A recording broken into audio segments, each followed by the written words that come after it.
area, Daniel James Brown, the #1 New York Times bestselling author of The Indifferent Stars Above, Under a Flaming Sky, and of course, The Boys in the Boat, which is being adapted for film. He has taught writing at San Jose State University as well as Stanford University. Please welcome from outside Seattle, Daniel James Brown. Hi, Dan. Hi, how are you? Great, great, great. And now, tonight, we're going to talk about the Viking Press published Facing the Mountain, a true story of Japanese American heroes in World War II. And I have to say, through painstaking research and a gift for talking story, Dan wove together a compelling book that puts the reader in the middle of the battles that the 442nd, then the 100th, and the 522nd endured. As we all know, there's a wider array of stories from those who were affected. Personally, I didn't have to look far as I heard bits and pieces through the lens of my late father's experiences as a child in camp. But lesser known was those who fought, people like my Uncle Hideo, a decorated medic in the 442nd, and I didn't find out about this until his funeral. So in Facing the Mountain, Dan addressed many, if not all, of these different stories from the contrasting differences of the Japanese American experience, from the Hawaiians to the incarceration experience of the mainlanders. Through this expansive story, through the experiences of 4 men, one who patriotically stood up for what he believed in by asserting his constitutional rights, and 3 of those who did the same by fighting in what is still considered the most decorated outfit in military history. So Dan, how did you get the idea for this story? So I think it was in 2015, I met a guy in Seattle named Tom Ikeda. And Tom had, for the last 25 years, been collecting, videotaping, and collecting and curating the oral histories of Japanese Americans, mostly from the World War II era, and making them available on his website at densho.org. And so I met Tom, and I heard what he was doing, and I went home and I started watching some of these recorded oral histories, and I was just mesmerized by a lot of the stories I was hearing. These were a lot of them were stories about families, young men and their families, young women and their families, overcoming great obstacles, persevering, enduring, overcoming really hard situations. And in a lot of ways, it reminded me actually of the young men and the boys in the boat. These are all young Japanese Americans in this case, but they were like other young Americans of that era. There were certain things that they had in common, certain sort of sets of values and experiences they had in common. So I was drawn to their stories right away. But there was so much material there that I realized early on that I wasn't going to try to write a comprehensive history of Japanese Americans. That would be really presumptuous of me, for one thing. I'm not really a historian. I'm a storyteller who takes slices of history and tries to shed some light on them by telling personal stories. So I decided the way to narrow it down was young Japanese American men of draft age right after Pearl Harbor faced a particular dilemma. A lot of them, like other young American men, wanted to enlist to serve in the US Army, but they were told they couldn't. When they went down to the draft registration selective service offices, they were told they were enemy aliens. So that created this dilemma for them. Their families were being incarcerated.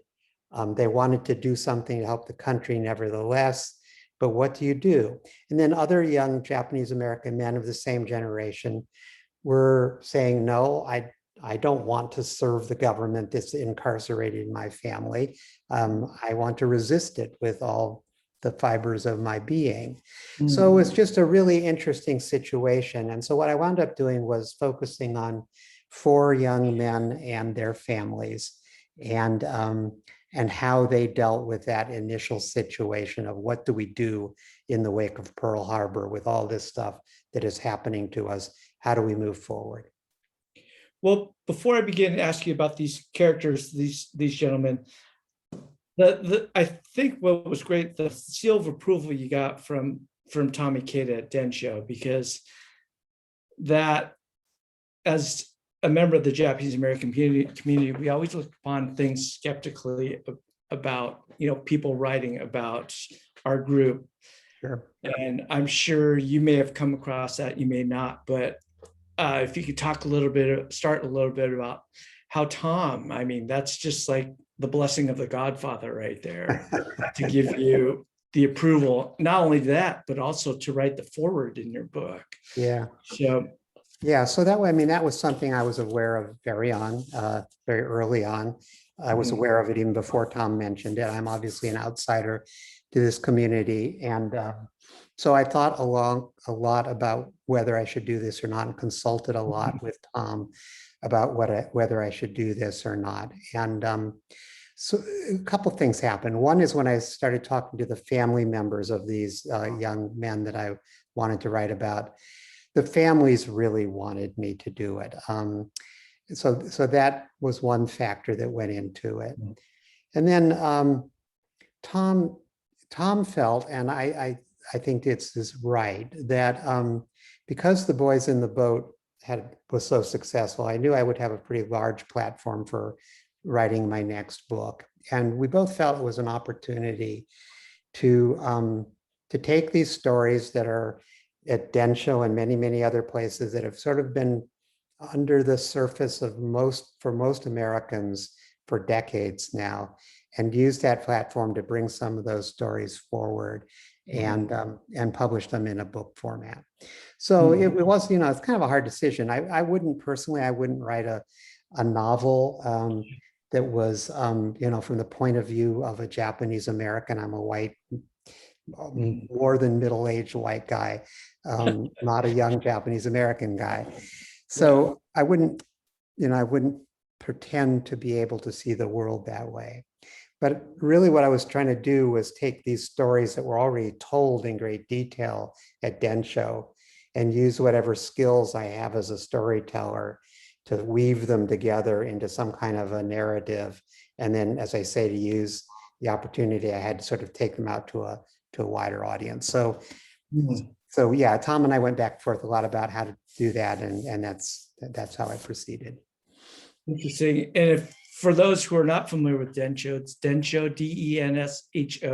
DENSHO.org. It is the definitive information service of Japanese American history. I highly recommend you checking it out. Most of the people, the principals in the book, had passed away already. Yet you were able to get all this information, not only military history, but the dialogue. And you had mentioned oral histories. So was that where you got most of your source material in terms of the conversations between the soldiers? Yeah, I mean, and that is the real value of something like Densho, is that, for a particular battle scene, for instance, or whatever, or a scene in one of the camps, I had the firsthand account of the person I was writing about, but there were also other people were there at the same time, at the same place, whose stories Tom has also collected. So it really became a matter of looking at hundreds and hundreds of different people's accounts of these events and weaving together the details on a very fine-grained kind of level. So it's this very dramatic battle, the battle for the Lost Battalion. And I was able to reconstruct that moment by moment by moment in terms of what guys were thinking and saying, by not just the firsthand accounts of the 4 guys I was writing about, but the firsthand accounts of guys that were there with them. And the same thing for life in the camps and things like that. So yeah, it's the kind of book you couldn't possibly write without, fictionalizing it, you couldn't possibly write it factually without having this huge reservoir of firsthand eyewitness accounts that are recorded at Densho primarily, but other places too. There's some other online archives and other recordings at the University of Hawaii and at the Go for Broke Foundation in Los Angeles and National Museum in Los Angeles. There are other resources. It's just that Densho's the biggest single resource. Which you mentioned the Go for Broke Museum. I highly recommend seeing that. It's just across the way from the Japanese American National Museum.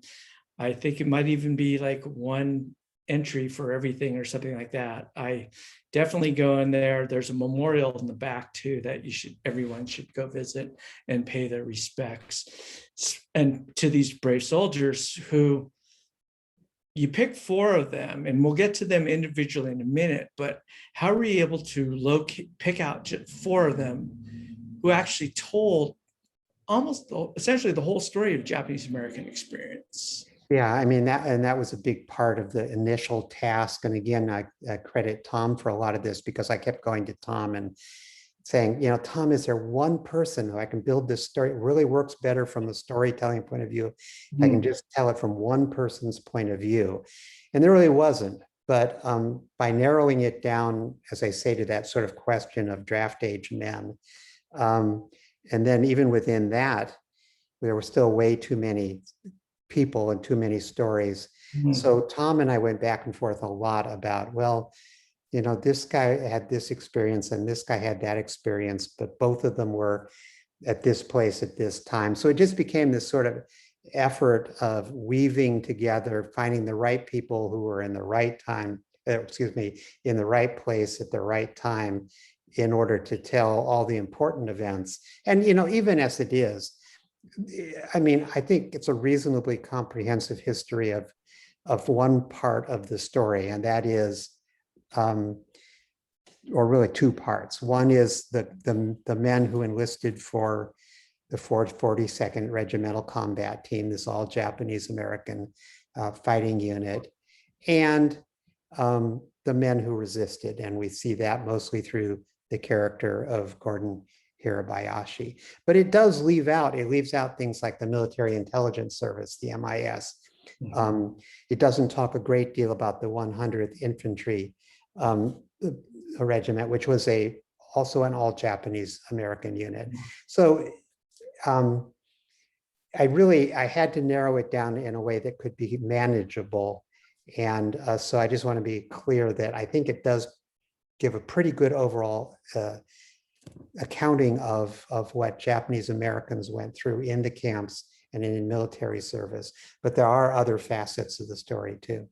You mentioned Gordon Hirobayashi, which is most Japanese Americans know as, he was a dissident, I would say. But if you can explain what Gordon's story was, what an incredible story, first of all. Yeah, Gordon's such an interesting guy. So Gordon Hirobayashi, he was a student at the University of Washington. He was also a Quaker and a conscientious objector even before World War II. When right after Pearl Harbor, an 8 p.m. curfew was imposed on anybody of Japanese ancestry in the city of Seattle. And one of the first things Gordon did was he just decided he wasn't going to obey that curfew. And he not only didn't obey it, he started documenting, writing in a journal all the times when he was out past 8 p.m. And then when the time came for all Japanese Americans in Seattle to be put on buses and taken off to these camps, Gordon just didn't get on the bus. He just, stayed in Seattle. He became literally the last Japanese American living in Seattle. Instead of getting on the bus, he wrote out this really very eloquent statement explaining why he thought the curfew and the incarceration of people in the camps were wrong and illegal and unconstitutional. And he wrote this out in a statement, and he went downtown Seattle to the FBI headquarters, and he walked in and he handed them this statement and turned himself in. And so he spent the rest of the war in this in and out of jail and prison, fighting this legal battle that worked its way all the way up to the Supreme Court eventually. But he was just one of a lot of young men who decided the right thing to do was to not cooperate with all this. Yeah. Well, it was amazing though. I mean, I don't want to reveal anything, but I had to bring up one thing is that when he was in prison and he was found guilty, he had to go to Arizona. And he wanted to go to Arizona because his constitutional rights said that he could be outside in a work camp, as opposed to in a cell in Washington. So what did he do to get to Arizona? He hitchhiked. The government didn't want to pay to send him to this work farm in Tucson. So Gordon, this is very typical of Gordon. He just said, well, I know where Tucson is. I'll get myself there. And the way he got himself there was literally by hitchhiking all the way to Tucson. When he arrived in Tucson and tried to turn himself in, went to the local sheriff's office, I think it was. They said, who are you? They didn't know what to do with this guy. So Gordon said, well, call this number in Seattle and they'll explain, that I violated these laws and that I'm supposed to be put in this work camp. So he went and sat in a movie theater in Tucson, get out of the heat for a while. And when he came back, they made some calls and they took him into custody and took him off to the work farm.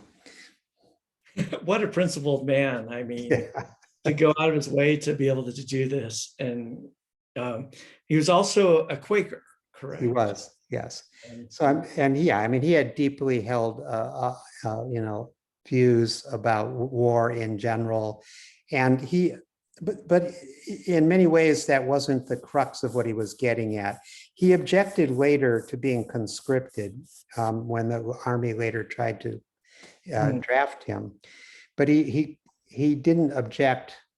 He would have objected on his Quaker and conscientious objective status, but really he objected on the basis that no, I should not be forced to enlist in the army when the U.S. government has my family incarcerated at, I think at that point they were at Tule Lake. So there was a larger principle here, larger or different than just being a CO or being a Quaker. There was this larger issue of you shouldn't be conscripting young men whose families or who themselves are incarcerated. Which of all these dissidents, it did cause some conflict within the Japanese American community. Yeah. I mean, that's one thing I learned was that there was a lot of conflict within the community, particularly in the camps. There was a lot of debate about whether the right thing to do was to enlist in the 442nd or to resist in conscription when the draft started. And it tore families apart. And I know of families that are still somewhat at odds on basis of something that happened 70 whatever years it was ago. It was a really deep fissure in that community. Yeah. Not to mention the questionnaire that everyone was posed, and if you can talk a little bit about questions 27 and 28 and what that meant. So these questions, everybody at a certain point, everybody of Japanese descent was required to fill out this loyalty form, and these two questions required you to affirm your loyalty to the United States and to renounce any loyalty to the Emperor of Japan. And the problem that a lot of young men had with that wasn't that they had any particular loyalty to the Emperor of Japan, but they had a big problem with the notion that they were being required to state their loyalty, to affirm their loyalty on a questionnaire that wasn't given to every other Americans. So it really, and these guys became generally known as the no-no boys, the boys who answered no to both, the young men who answered no to both those questions, and then were treated more harshly. They were sent to Tule Lake because they were considered disloyal. But the principle really was, you are making me sign this oath. You are making me answer these two questions because my ancestry is Japanese, and that's not right. And so again, it was a matter of principle. Which is interesting. Even decades later, the Japanese American Citizen League, at first denounced people who did that, yet they acknowledged them as patriots as well. But it wasn't till several years later after the war. Yeah. Speaking of patriots, the soldiers, what an incredible group. Let's just start with Cats Mio. If you can talk about cats, it's just, whew. Yeah. So all these guys are so interesting to me. And as I say, I've gotten to know their families in most cases, so I feel as if I really know them. Cats grew up on Maui at a time when the Maui and all the Hawaiian Islands were pretty much just one big sugarcane and pineapple plantation. And the plantation system, was very racially stratified and very brutal working conditions. But Katz Katz grew up in a plantation town. Katz was actually a student at the University of the University of Hawaii in Honolulu when Pearl Harbor happened. He actually witnessed the attack on Pearl Harbor from the roof of his residence hall. And because he was a university student, he was a member of the ROTC, the Reserve Officer Training Corps. And so he went across the street with all the other ROTC cadets, most of whom were Japanese American, actually. And they were formed immediately into something called the Hawaii Territorial Guard. And they were issued these old 1905 vintage rifles. And they were told that they were to protect the waterfront in Honolulu, because everybody expected a Japanese invasion of the islands at any moment. So Katz and all these other young men spent the next couple of weeks at night down patrolling the harbor area in Honolulu, not quite sure what the heck they didn't know how to fire the guns. They didn't have any training at all. But then, sadly, a day came when they were all called together and told that they were no longer welcome to serve in the Hawaii Territorial Guard because they were of Japanese descent. And that was a huge blow to Katz and pretty much all these guys. They really felt like they were doing something, and that was suddenly taken away from them. So Katz a year later, when the government finally began to allow Japanese Americans to enlist in the 442nd, Katz was one of something like 10,000 young Japanese American men from Hawaii tried to sign up. He was one of those who made the cut and did sign up and then served in Europe. He was part of the artillery, correct? Yes, he was fired with the 522nd Field Artillery was the artillery element of the 442nd. But like many in the 442nd, that he served many roles, including like an advanced scout, and he had some, I'm not going to say what he did, but he had some incredible stories that are just quite remarkable. On the other side, a lot of them were Hawaiian, but there were a lot of Californians and people on the West. Yeah. I guess we call them Katonks. Yeah. Katz was a Buddha head, as they call Hawaii, but talk a little bit about one of the Katonks that you wrote about. So there were a couple guys from California. There was one guy from California. Rudy Tokiwa was from Salinas, grew up on a farm in Salinas. He had actually gone to school for a couple of years in Japan, but he was back in this country, was going to Salinas High when Pearl Harbor happened. His house was raided by the FBI. He and his family were taken first to the Salinas Rodeo grounds, which was converted into what they called an assembly center. And from there, they were taken to Poston, a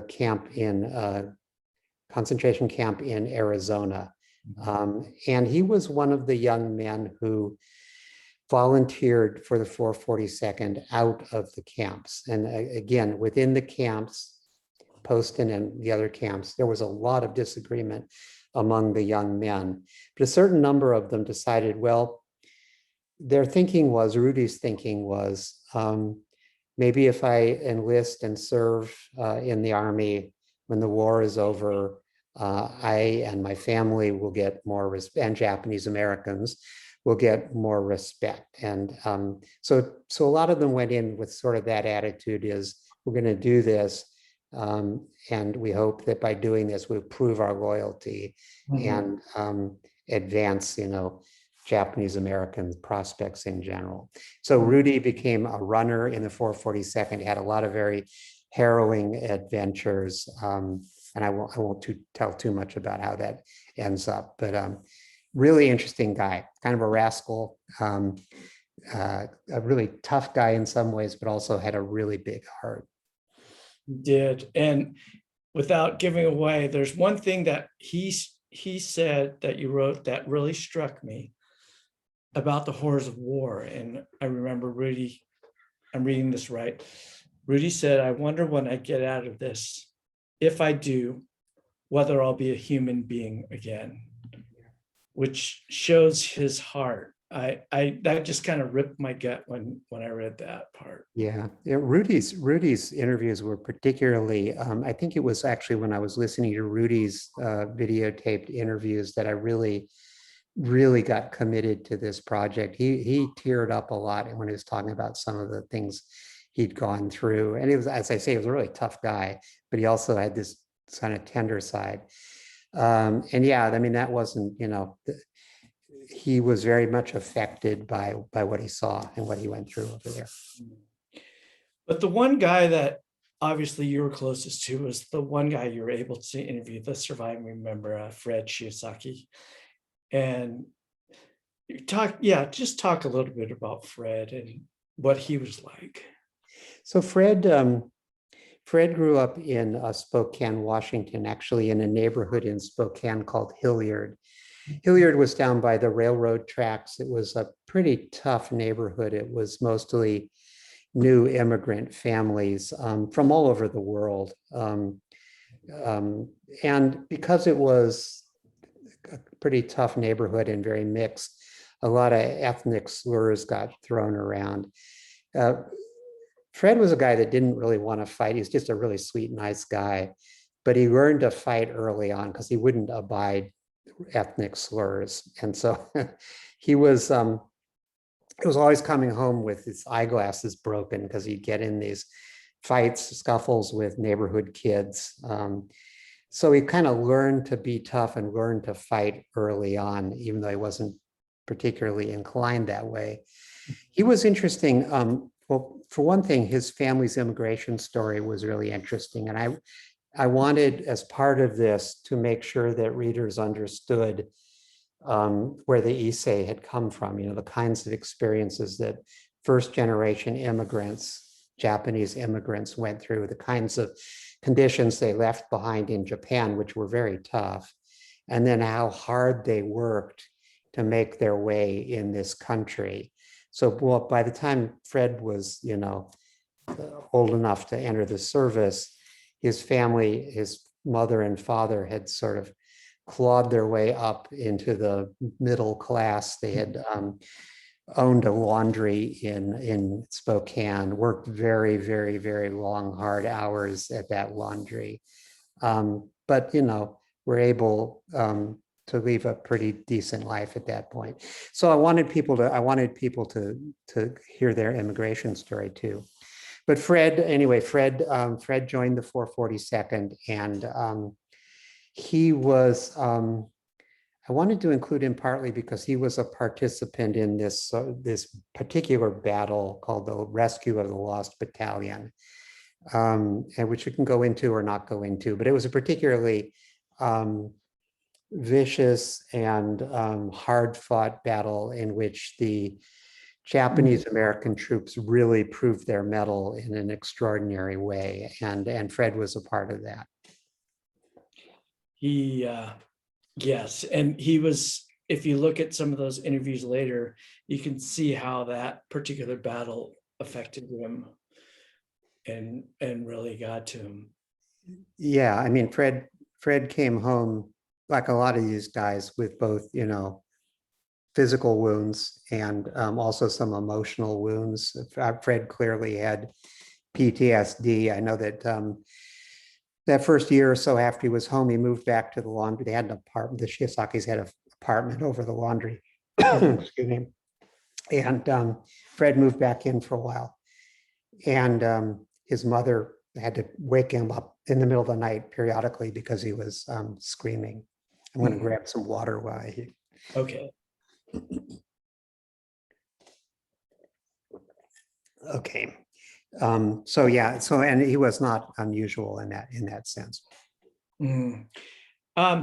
We touched base a little bit about the differences of the Hawaiian experience and the mainland experience. And, without revealing anything in the story, if you can just expand a little bit about the differences of what happened after Pearl Harbor in Hawaii and what happened after Pearl Harbor on the Western United States. Yeah, well, I mean, the biggest difference was that in Hawaii, there was no universal mass incarceration of all Japanese Americans. There were some people incarcerated, mostly Issei, who for various reasons the FBI suspected. But because the population of Hawaii at that time was somewhere around 35% of the population of the islands, as a practical matter, the government couldn't simply incarcerate everybody in Hawaii, or a third of the population of Hawaii, or the place would grind to a halt at a time when it was going to be the sort of the platform from which the war in the Pacific was waged. So there weren't universal mass incarcerations in Hawaii. On the mainland, as you know, everybody living along the West Coast in what they call the exclusion zones, everybody of Japanese descent, I mean, even 1/16 Japanese descent was incarcerated in these camps. So that was the most fundamental difference, was that the guys that came from Hawaii had very little awareness even of the existence of these camps. The guys that came from the mainland either came out of the camps or they had family members who were incarcerated in these camps. So when those two groups came together for basic training in a place called Camp Shelby in Mississippi, it was like trying to mix oil and water. They didn't really understand each other's life experiences very well at all. And the biggest problem actually was the guys from Hawaii all spoke Pidgin English. I mean, universally, they spoke Pidgin. And, if you've ever heard anybody, a good Pidgin speaker, it's really hard to understand if you haven't been exposed to the language. So the mainland guys couldn't figure out what the Hawaii guys were trying to say. The Hawaii guys were like offended that they felt put down because the mainland guys couldn't understand them. Some of the mainland guys were like students at UCLA and Berkeley and places like that. And the really different life experiences, really different language. And they, within a few days of these groups arriving at Camp Shelby, there were fistfights breaking out all over camp. And for a while, it got so bad that the senior officers were considering just abandoning the whole idea of the 442nd and breaking it up and just sending people off into individual units, I guess. Which makes you wonder how they got it together. So, I mean, that's an incredible story. I mean, the Hawaiians had their own issues with, like you said, with cats. And then the mainlanders had to deal with that inner struggle of being in this concentration camp and fighting. And on top of that, what soldiers have to deal with. So how were they able, in your eyes, to become such a brave unit? Yeah, so that's a really interesting part of the story, and it sort of had several phases, I think. One of the first things that happened was actually one of the chaplains got the idea. started putting the guys from Hawaii on buses. And there happened to be at two of these camps in Arkansas, not far from the base in Mississippi. So they put all the Hawaii guys on buses and took them to one or the other of these two camps in Arkansas. And the Hawaii guys, for the first time, saw all these Japanese American people living behind barbed wire. In fact, even though they were in US Army uniforms, they were frisked before they could go in and out of these camps. So they were, for the first time, the guys from Hawaii were like completely shocked at what was happening to the mainlanders. So they started to sort of cut the mainlanders a little more slack and began to understand their view of the world a little bit better. And then there were just some bonding moments. There was a big fight just before they all shipped out where a bunch of them were at a dance and they were dancing with some local white girls from North Carolina or Virginia. A bunch of white air corpsmen, I think, came in and tried to cut in on the dancing partners, and it turned into this huge brawl. And all the 442nd guys came from all over the base, came piling in there, Katonks and Buddha heads alike, and just pretty much wiped out the white guys, threw them out windows and stuff. A lot of these guys knew martial arts, for one thing. Anyway, so they had some bonding experiences. And then, of course, when you get into war, it doesn't take very long to figure out that you completely depend on the guy next to you on either side, for your own life. And so first time they got in combat, that really knit them together even more closely. They also had, if you can call it an advantage, something that the 100th came over. Yeah. They were considered the big brothers of the 442nd, and they were actually the first ones Japanese Americans to fight in Europe, correct? Yeah, so the 100th had been created after Pearl Harbor. There were already quite a few guys from Hawaii enlisted in the service. The Army could not throw them out of the service because there were existing anti-discrimination laws that kept them from doing that. So they didn't know what to do with all these Japanese American servicemen, mostly in Hawaii. So they sort of shoved them into barracks at Schofield Field for a while. And then finally they said, well, okay, they're all in uniform, they're all trained. Let's bring them all together and create an all Japanese American unit. So the first unit created actually was 100th, and they were trained separately from the 442nd, although their time at Camp Shelby overlapped. But they were already in Italy fighting when had been for some time when the 442nd guys arrived, and they were called the Purple Heart Battalion. They were just extraordinary soldiers, and the 442 guys looked up to them as sort of big brothers and taught them a lot about how to survive in war. So I have to ask you about this whole project. If we could jump to this, how were you able to gather so much information and be able to comprehensively condense it into, I mean, what is it, about 470 or so pages, but it reads so, I don't know, so smoothly. I think I mentioned earlier that instead of speeding up, I wanted to slow down to read each sentence, to ingest each word. And it's a wonderful piece in that sense, but it must have been such a big challenge for you to do so. Yeah, I mean, it is. I work hard at that, trying to make everything knit together. Frankly, I have a good editor at my publishing company, and she helps. She knows when to cut and when not to cut. And I don't fight with my editor very much. I pretty much take her guidance. So she had a lot to do with, if it reads smoothly, she had a lot to do with that, as she was also the editor on Boys in the Boat. Other than that, it's just, practice of having written a few of these books now, trying to know what should go in and what shouldn't go in. Okay. What were the biggest challenges then? Just basically what you said, too much, too much information. There was a lot of stuff I wanted to include, but the book really would have gotten long and baggy and boggy if I had thrown in everything. And I do sometimes throw in some more detail than readers are going to want. And that's where my editor comes in really handy. She's very good at weeding that stuff out. So this sounds like it could be a movie. Is there an adaptation going on? Yeah, so there is in the works. It's not formalized yet, but I've been talking to a guy named Destin Daniel Cretton. Destin is Japanese American. He grew up on Maui, in a sort of rural part of Maui.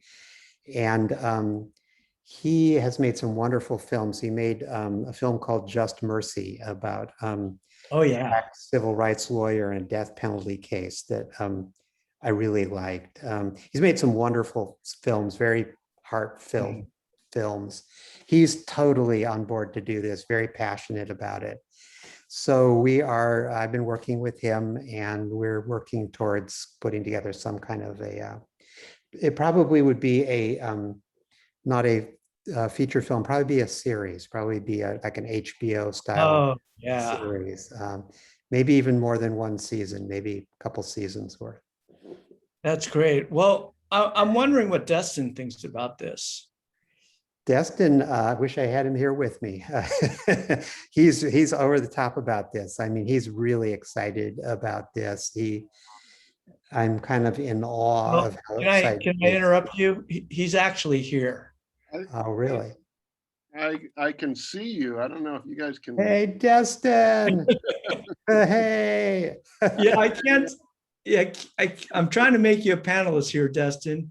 But if you start talking, It's so wonderful to hear you talking about this book. It's so, I'm so excited that people are able to read it now. Yeah, well, I mean, I'm really pleased with how it's going, but as you can tell from what I was just saying, I'm really excited about the fact that you're so interested in it too, because that's like contagious for me. I love talking to you about the book and the potential for doing a series. It just well, we'll see what happens, but I'm really jazzed by that idea. Yeah, we've been we've been having a lot of great discussions with different creative partners, and everyone who reads this book, it's just told in such a beautifully visual narrative way that I think it's going to be such a special adaptation that I think will live really beautifully on screen. I can't wait. Is Brie Larson going to play Gordon's wife? Yeah, I'd have to figure out how to keep the streak of Brie Larson and everything. Yeah, she does seem to be a fixture with you. Well, Destin, I know you're in the middle of a post-production on your newest film that I can't wait to see. I just wanted to thank you for coming by. I'm sorry I'm not a filmmaker. I couldn't make you visible here. It's fine. You guys don't want to see my face right now. I've been working. My hair's all matted. I haven't slept. But it was so nice to pop in and hear Daniel talk about this beautiful book. This book is a gift to all of us. So thank you so much, Daniel. Thanks for popping in, Destin. Thank you. Bye-bye. Bye. Aloha. Yeah. So that's something that we do in Santa Barbara. Just we pop. did that with National Book Award winner Charles Yu. We had him Zoom bombed, and but I just thought it was a nice thing because Destin, as you said, is such a great filmmaker. Just Mercy, and of course, my favorite short term, 12. But that was the first film of his that I saw, and that's what got me really excited about him, way back when. And well, if we can segue just a little bit off of Facing the Mountain to Boys in the Boat. Sure. So we got a pretty famous actor who's going to direct your film. I think Destin's a better director, to be honest. But if you could talk a little bit about what's going on with Boys in the Boat. Yeah, so Boys in the Boat is the film is moving forward. It looks like it's going to be a go. The timing's not exactly completely clear to me, but George Clooney is going to be directing it, and he also, he called me. I got probably 6 months or so ago, and we had a talk about the book. And I really liked, he obviously had really read it and really understood it and had really interesting, insightful things to say about it. So I was really jazzed by that conversation too. And I believe that what I do know about the timing is that they are looking to start shooting in April. So what I don't know is how long after that it'll take to actually, go through post and all that. But it is on track. Well, you're in good hands with two, wonderful directors. But is it difficult giving up your story? Yeah, I mean, yeah. Okay, we'll leave it at that. Not really. Not really. I'm not a screenwriter. I don't pretend to be a screenwriter. I actually think a movie and a film and a book are pretty different things. So in terms of Boys in the Boat, I really, and Facing the Mountain too, I'm much more concerned that they captured the spirit of the thing and the sort of the character of the people who was involved and the details about who was where, when, or what race happened when, or whatever. I'm not nearly as concerned about that. I hope they get the rowing part right, because I know there's a lot of rowers out there that care a lot about that. But I'm mostly, as a writer, I'm inclined to give a filmmaker a lot of leeway in terms of being creative themselves and just getting the themes across and getting the spirit of the thing across. That's what matters to me. Mm-hmm. I've got a couple more questions, and Edward, if you have any questions, please feel free to type them in right now. We can ask Dan these questions. One question is, working with Viking on this project, you said you had a regular editor that you worked with. And, what is that process like working with your editor? And if you can mention who they are. Sure. My editor's name is Wendy Wolf. And so she's done both The Boys in the Boat and this one. There's a lot of back and forth. The relationship between a writer and editor is actually really important. It really has to be based on trust. Wendy actually took over The Boys in the Boat. The guy that bought that book for Viking left almost immediately after buying it. So Wendy inherited a book that she hadn't bought herself, but she threw herself into it. And over the course of doing that book, you develop a rapport. As I say, I have a lot of respect for her opinions. She's done a lot of books. She's been at Viking quite a while. She has done a lot of history. So I really respect her opinion a lot. Very seldom do I come across, something I want to push back about. If I do push back, she listens, and usually we come to some kind of understanding. So it's a really important relationship, and one that it just has to work on a personal level if it's going to work on a professional level. You also have an unofficial editor, I would say, and your wife Sharon, and she seemed to be more involved with this book than in previous books, because she actually you went to the battlefields and she took some of the trips with you. And what was her role in this book? Yeah, it was greatly expanded this time. She was with me on this book right from the very beginning. She went around to the battlefields with me. She spent a lot of time with me in archives, the tedious part of just paging through letters, trying to find a particular date or a particular incident. There's a lot of really tedious work that she helped me with. A lot of that was in the archives at the University of Hawaii, so we managed to build in a little Hawaiian fun time when we were doing that research. Okay. I was going to ask. Yeah, but a lot of it was not particularly fun. She read drafts of the manuscript. There's a lot in the book about the two chaplains. It was actually kind of her idea to include their point of view.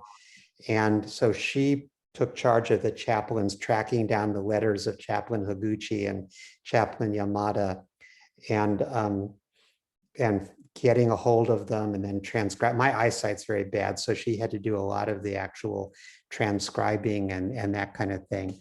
So just every facet of the project, she's been involved with me.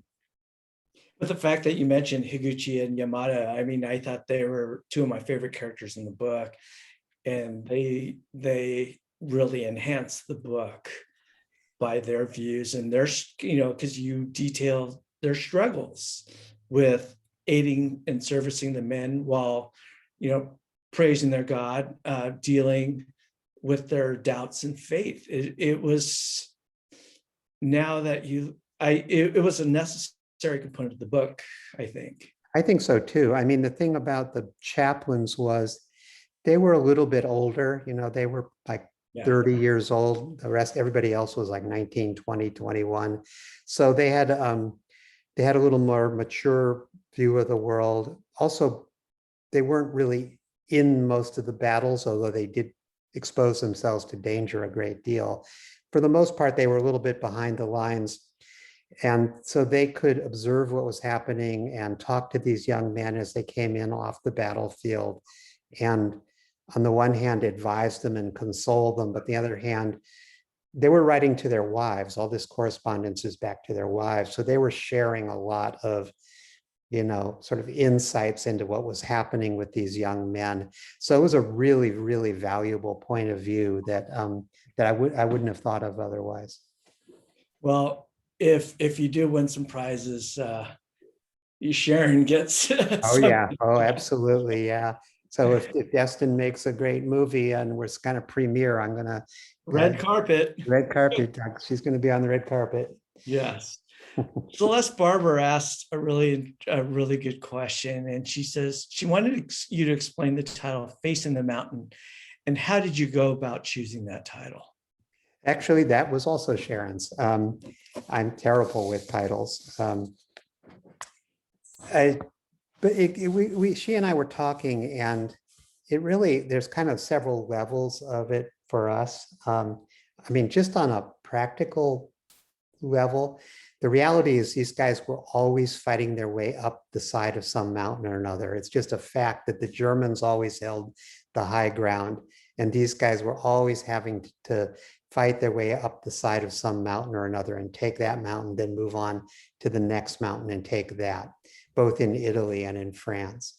But more metaphorically, it was sort of, as I say, to me, the book is sort of about this dilemma that presented itself not just to these four young men and their families, but to all Japanese Americans. They're going about their lives, whatever it is, going to school at UCLA or running the flower shop or running the laundry in Hilliard or whatever. They're going about their lives.